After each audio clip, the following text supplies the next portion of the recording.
Hi, today I'm going to teach you about propagating by division using Boston ferns. So I took these ferns out of an overgrown planter, and as you can see it has a lot of roots, which is good. And all you're going to really do is pull them apart, making sure that each piece has enough roots to kind of sustain it. So for example, this is good. These are some examples that I have. Even just one little frond can take off and grow a whole new fern. So what you want to do is just keep dividing it like this, and you should be good. And you have a whole new plant. See, this wouldn't grow a new plant because there's no root system. So just toss that one off to the side. But as you can see, whole new plant. Cut.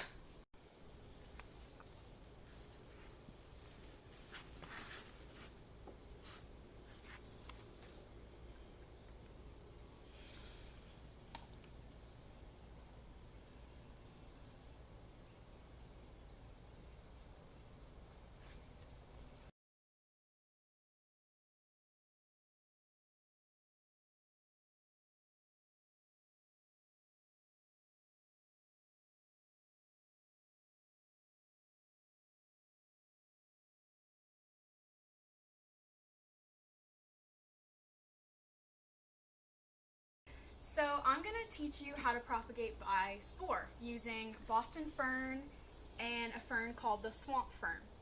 So ferns don't reproduce by seed. They reproduce by something called a spore, which on the back of the leaf there's little bitty tiny brown dots, and those are called spores.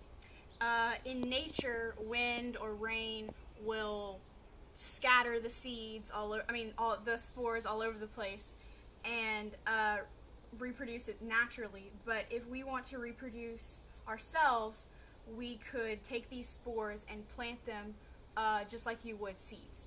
So what you want to do is collect a really mature fern leaf like this one. It looks scrappy, but it's the best specimen for the spores. And you want to take an envelope or a Ziploc bag and collect a leaf, put it in an envelope, and keep it in a warm, dry place for about 2 weeks. And in that time, the spores will fall off, and you open up the bag, take the leaf out, tap it along the side, and the spores will come off.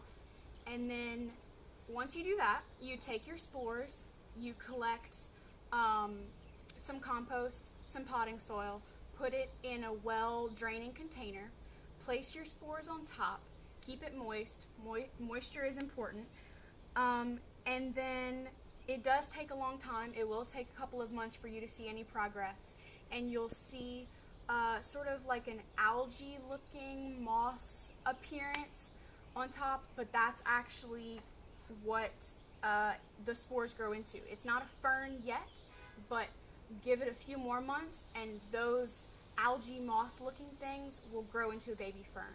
This whole process takes about 18 months, so of course it's not going to be as fast as just dividing a fern, but if you don't have another option, it is a good way to propagate.